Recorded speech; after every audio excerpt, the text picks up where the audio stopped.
Hello, everyone. Welcome to Joe Organizing's podcast, Finding Joy in Order. This is a podcast where we talk about organizing and how we can bring it to the everyday people, basically to help them find joy in order at home.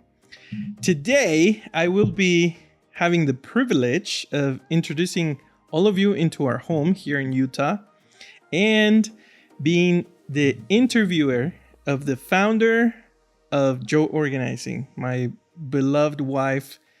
And I'm really nervous. So if I kind of stumble, just bear with me. We have a few questions from all of you. Thank you for submitting those questions.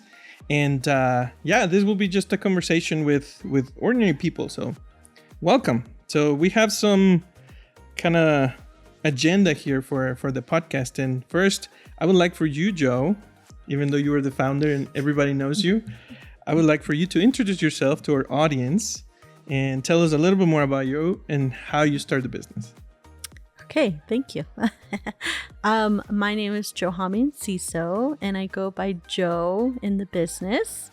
I was born and raised in Houston, Texas, and I grew up there, and I moved to Provo to study at BYU.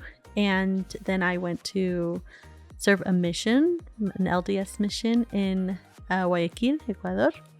And when I came back, I served my mission. I went back to BYU to study. And while on the mission, I met Brother Enciso, Elder Enciso. But it wasn't until after we got home from our mission is when we started talking, and we decided to get married. And then we got married and had 6 beautiful, energetic children. That's right. Thank you. But what led you to start the podcast and start the business as well? Can you tell us a little bit more about that?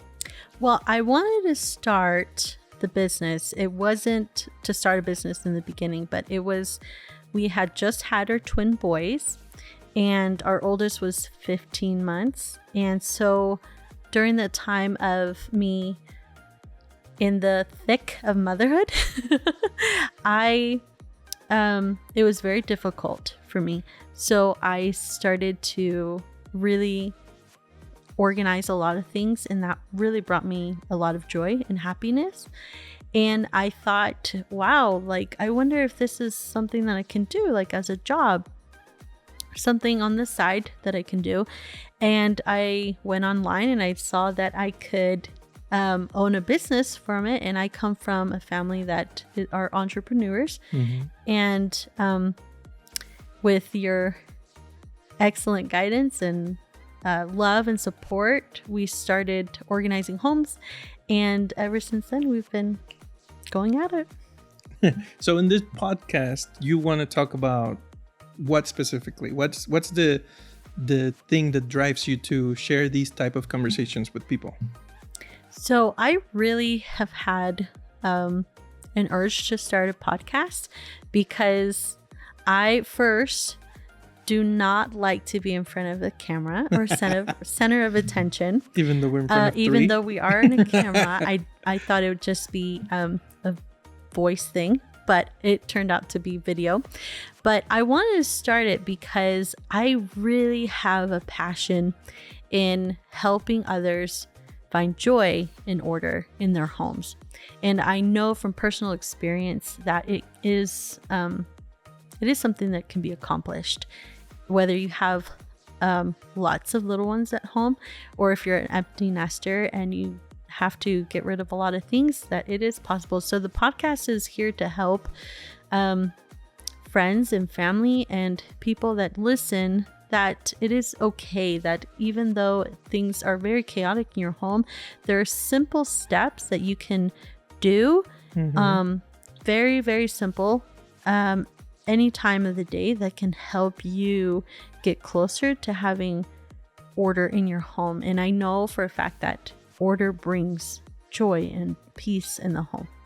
That's a great answer. So in And linking these thoughts that you just shared with us, what were one of the challenges or the most difficult thing that you experienced when you started the business, when you took that leap of faith to, like how can you walk us through those days? Like, where were you? What were you looking at? Like, what were you thinking? We would love to hear more about that. What was happening in your life? Well, I started to also help us financially. And I wanted a big family, and we had 3 children under the age of 2. So it grew pretty dramatically, really quickly. And so I really wanted to help financially, because I know it was it's hard for you working, but I also felt like getting out of the house would help me also to interact with people instead of be at home all the time.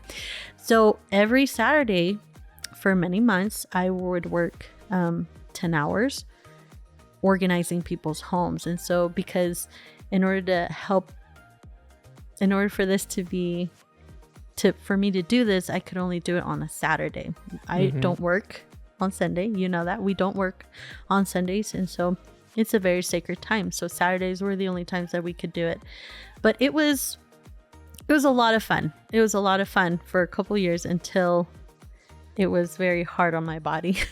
Yeah, I remember those Saturdays when you had to go for like, I can't remember how many hours you used to work. It was 10. I think it was like 10 hours. Yeah. Yeah. It was 10 hours. And what people don't know about Jo is that she's a very powerful woman. So sometimes if she puts something in her mind, she just goes and goes and goes and goes. And I remember looking at you after you were coming home on a Saturday, you were like completely drained and exhausted. But you were at the same time happy to see your babies and happy to bring some dollars to our household. So, and I'd like to add, like, being a stay-at-home mom is super rewarding, and it is the number one reason that I do things is for them. And the reason how I've created the business is for me to stay at home with my children. That's the most important thing, and will always be the driving force for everything. Yeah. And so Sunday through Friday, it was all about them. And then Saturday, they still had you at home. And so they always had a parent at home to be able to go to. And so I just wanted to emphasize that. Emphasize. And actually, it kind of leads us to the evolution of your business or the structure of your business, because what year was that? 2017, 18? 2017. At the end of 2017, we started to like add those extra income for our family. I was doing like design on my own, like designing logos at night, and you were doing that over the weekends. But then when we jumped into full-time, being full-time business owners, it was different. We had to create processes. We had to, like create schedules and also manage our efforts, not only our money, but also how much we help each other so that one can be away and do the things in the business, right? So that's great. It's great to hear. How do you think, this is one of the questions that really called my attention from this outline.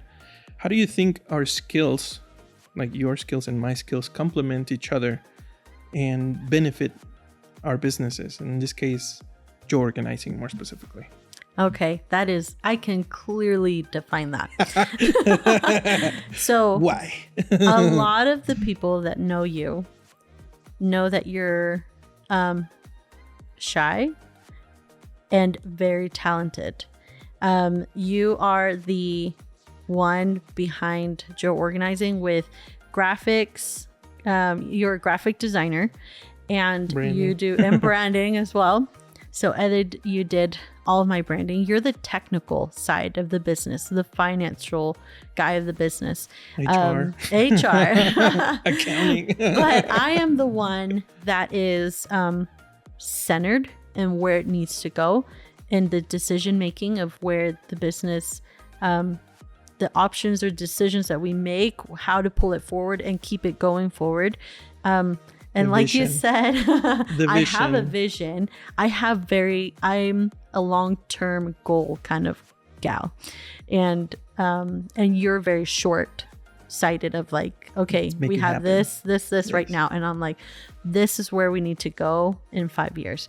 And so we complement each other greatly because we're yin and yang on everything. Like I'm not much of a computer girl. I don't like sitting down in the computer and doing things. I love doing physical, like touching things. Moving. I have a planner and you have a planner on the computer, you know, so it's digital and paper, and it works really well. Yeah, I believe so too. I think one of the strengths that I admire from you is, yeah, you have vision to dream. You know, it's like, dream hey, big. I hope. I remember when we were having the first discussions about opening our business in other states. Like it was started with Utah first. And at the time we were in Texas. And I remember that you were saying things as like, you know, like we're going to have one girl here, one work here, and we're going to do this, and we can start the ads and all these things. And I was thinking more on like to the ground. Like I like that idea, but how much money do we have for that? How much money do we have for supplies and like Yes. uniforms, etc.? You're very grounded, and I'm Yeah. very much in the clouds. Yeah. So it helps a lot that we have different skills.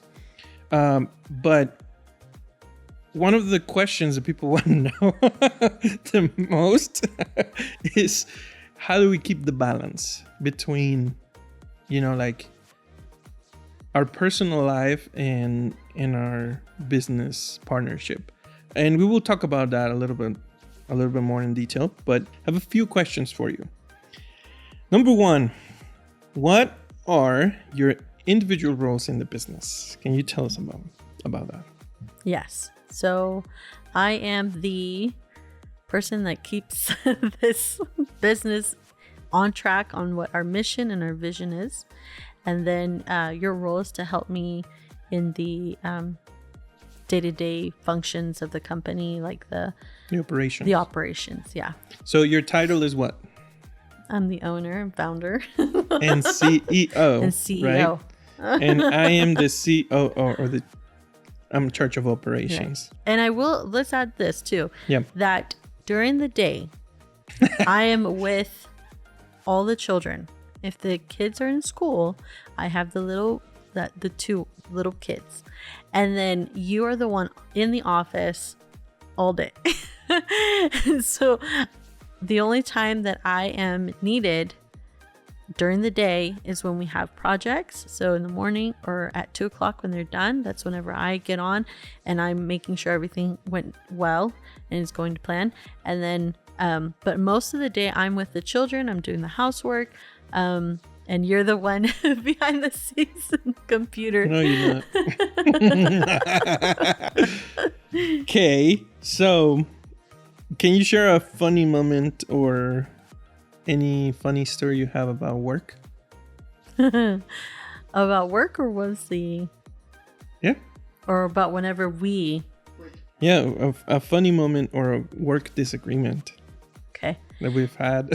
Okay, one of the We don't have biggest many. ones that really stood out is whenever I told you I think we should move to Utah. So we were living in Texas. We've been there for the whole time Mm-hmm. with our children, and I was like, I think we need to move to Utah. And you're like, nope. You were so stuck. We had a home. Yep. It was a beautiful home, and you're just like, no, Close to we're our not doing it. friends and But family. we made it here to Utah. Some convincing. And ever since then, you were just like, I miss my home. But you do love it here. I So miss my Whataburger. that's the let's be biggest real. thing. Yeah. What was funny about that? That I won. Messed up. I always win. Well, I think it wasn't funny for me because That was hard for you. Yeah. again, like we've mentioned before, you're like a dreamer, and Mm-hmm. I'm like more a realistic You're person. down to earth, yeah. Yeah. But I have another question. And it's really good because well, it talks about support, and you mentioned that you stay with the babies and stuff like that. And I don't think that it's that easy to describe how we support each other. But the question says, how do you support each other during stressful business time? We have a lot of those. That's a lot. We've had quite a few. But honestly, how we support each other, honestly, for me, whenever I feel your support is whenever you like give me a hug, or like, I'm not gonna cry, but you like give me back rubs. I think because I'm not a touchy person. I don't like people touching me. I'm more of like, hug and that's it. Except with me. Except with you. Yes. And so those stressful times, I feel less stress and less burdened whenever I have that physical touch from you, like a hug or like holding my hand or something very simple that helps me a lot. And I think I agree with you, but also it's important to say that we don't have like a fixed schedule where we do things and things happen, because a lot of the sales calls or the consultations, well, all of them are you take care of those, and people don't know, but sometimes I remember one time that you had a long consultation because the project was going to cover like a few sessions. It's a huge home, and I had to take all the kids. I just put everyone in the car and we went to McDonald's. We grabbed the food, and we know that we should go back home when you text me I'm done. And it was like 45 minutes and you weren't texting. And so I took the kids to a near neighborhood, and I was just telling them like, look at that house. Now can you find a red car and stuff like that, so they could like stay entertained. Yes. And they were all asking like, where's mommy? When are we going home? Yeah. But not having a set schedule, it also forces to, like be flexible on emergencies. Like for example, like our daughter Vienna the other day called us from school that she was sick, and I can't jump off the computer and like go pick her up. Or even the meeting. We were in the meeting, our executive meeting, and I said like, hey, just let me take this call, and I was able to like 20 minutes after or 15 minutes after go pick her up and make sure that she was fine. So the support is not just comfort, right? But it's also flexibility. Right. Do you agree with that? Yes. Yeah. Okay. Well, you better agree. But, okay, let's talk a little bit about the behind the scenes of an organizing business. How it is owning the business, okay? Can you tell me your most challenging client project or session? Oh. Without telling me names. Yes. I have two. One was a project and one has been a client. But a project was very stressful. The person was moving. The couple were not seeing eye to eye.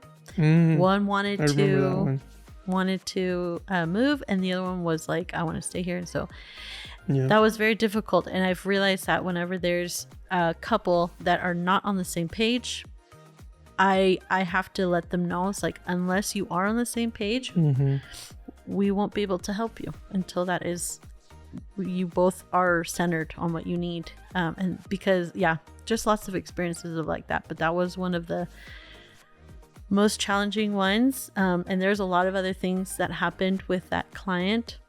And they actually didn't move. Oh, really? Yeah. I didn't know that. They stayed. So who won? The husband or the wife? I think the wife did. No, they overdue. Okay. Well, thank you for that. I remember after that, we never agreed to anyone that was so stressful. Unless everyone is on. And it was a couple of days. It was a huge project, and it was just too much. Okay, so then tell me about the most rewarding transformation. There have been so many, but the one that has always stuck was she did a video for her. I don't know if I can say her name, you can. I think Amanda. You can. We have permission. Amanda. She lost her husband, and then just was very depressed during a special time, and she called us, and I remember whenever I was talking to her, and I remember her, a lot of our clients whenever they first like get on a call with us, they're really either embarrassed or really shy, or just think that it's just the worst thing that's ever happened. And I want to assure them that it's not the worst thing I've ever seen, and that it's totally okay. It's totally doable. But her experience has led us to multiple over the years. She has called us back, and she is one of the most dearest clients that we have. I agree. We love Amanda. And well, is there any unexpected skills that you have learned by running this business? I can list a few. A lot. I have become more stern, more direct clear. and clear. Yes, those are the two words: direct and clear. When I'm talking to clients, I don't have tough skin. I don't, but I've learned how to manage tough situations and things that are out of my control, but I'm able to manage them well now. That's great. And do you remember how the organizing industry has changed since 2017 until today? Yeah. How has that been? Well, before it was a lot of organizers wanting to start organizing. So there's a lot of solo entrepreneurs starting the business and stuff. And now I've seen more organizers either with a team, or they've become more specific in their skill set, and not just organizing homes, but they're now organizing like digital work.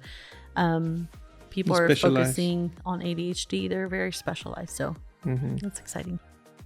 I've seen a lot of growth in regards to not just the small organizers, but more teams. I used to see more just one organizer like taking on projects. And I think it was during the pandemic that kind of like boomed right after in 2021 that they started to like combine in teams, right? Anyways, let's jump to questions from the audience. Thank you for sending these questions our way via social media. I'm going to ask the first question, and then I'll pass the iPad to Joe so that she can see them. The first question is from my man, Robert in Texas, a good friend. He says, what sets you aside as a business owner?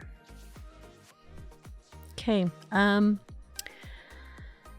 Our business is it's different than other organizing business because our main focus is the functionality of the client. And so every client is different. We have to make sure that the functionality works for them and their family. We are pros at decluttering and purging. We're really good and fast at it. Our business is very centered on families. It is not about profit. It's not about how big we are on social media or anything like that. Our focus is family first, and that's why we have the hours that we do is 9 a.m. to 2 p.m. And we have women that work that have children that they're able to drop them off at school and then pick them up after school and work in between those times. And the business is centered on helping women make an extra income for their family. And our business is not only focusing our clients, but also helping our organizers that work with us. I think another in addition to that, like we worked in the brand strategy together. So I walk you through some exercises to kind of like find that uniqueness. But you're right. Like in my opinion, like my eyes, like when I see you speaking about or talking about how passionate you are of like helping women, it just touches my heart because I know it comes from deep in your soul that you want to help others. We love watching a show called The Profit with Marcus Lemonis because we always learn. He's an entrepreneur and he goes over small businesses that are struggling and kind of finds the problems to their businesses and decides if he wants to invest in them. Is there anything that you remember that touched your heart from the show that inspire you in your business as well? Yes, there was this one episode that really stuck out to me. Is I don't remember the name of the episode, but it was about a couple that had multiple dog products or business. Like they had different locations. Oh yeah. And they served, their dog had passed away, and it was because of the dog's diet, and so they weren't able to find any dog food that was healthy for them. So they had all these stores, but they were really struggling. They had adopted a child, and one of the things that really touched me was like they wanted this business to work because of him. They wanted him to have a bright future and a loving home and a place, to grow up with good things. And so that really touched me a lot because it was about the family, about the children. And so, yeah. Mm-hmm. Okay, so here's the iPad for some of the questions from the audience. Our good friend Teresa, she asked, we are living in a fifth wheel RV. Any tips or tricks for organizing small spaces? And so I love questions where people ask, like, what can I do? How can I do better in keeping things in order in our home? And so one of the things that I love about small spaces is that you have to be very creative. And I always tell the clients, like, first you need to measure the space before you add any containers. And with small spaces, you have to be very strategic where you place things, where you have things. You have to use one of the biggest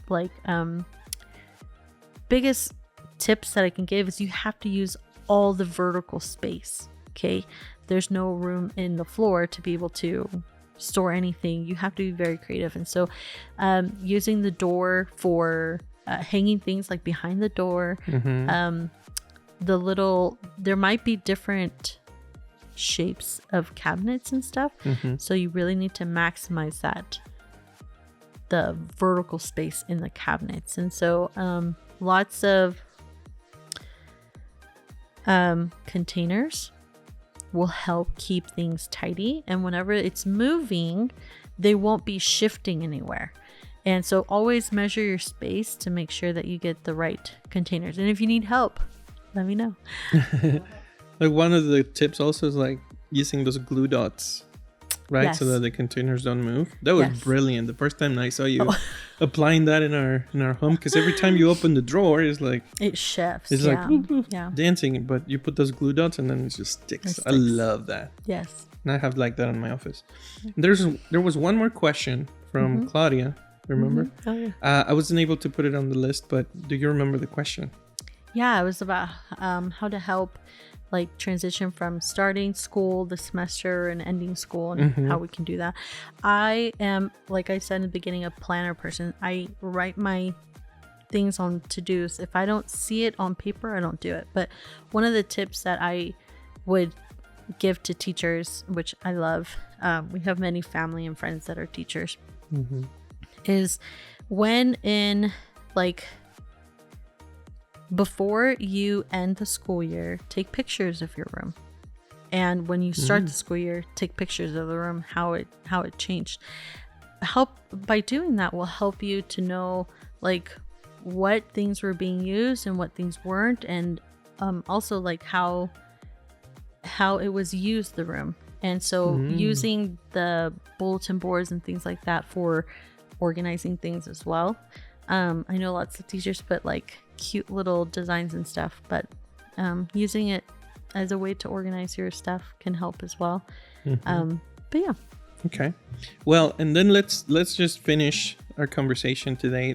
It's been really quick and warm. I hope everybody enjoyed it as much as we did. But we talked about the past. We talked about the present. But what's the future? What's the future for Joy Organizing? And what's the thing that you want to share? The one thing that you would like to share with everybody watching this video? Well, I will say this. I started this a couple years ago, and I the goal that I want it to be nationwide, our company, so that more women have the opportunity to help their family with a little bit of income, and also stay present with the lives of their children. And I want it to be nationwide because I want to help as many women as possible be able to have that, and get paid well too, and not just $7 an hour or anything like that. Like it's paid well, and so I am working towards that. And with you, you help a lot, and so as I focus on the children, help them, and also direct the company, you're always helping me. So. Thank you, everybody, for joining us in this first episode. I was able to be the lucky one to interview Jo, but in future episodes, she will be interviewing people. And we already have some amazing friends and family members that are willing to jump on next episodes. But as we go and as we grow, you'll get to know a side of me that they've never seen before. Yes. And hopefully we will be able to add more and more people that will contribute to the organizing community. One little thing I wanted to share that not everybody knows: the name of the company means a lot to us. It's JO Organizing. Can you tell everybody what JO stands for? Yes, it stands for Joy and Order. Yes. So the purpose of anything we do at Jo Organizing is to bring joy and to find and keep joy in order. So thank you for joining us, guys. Have a great week, and wherever you go, we hope you are blessed, and thank you for joining us today.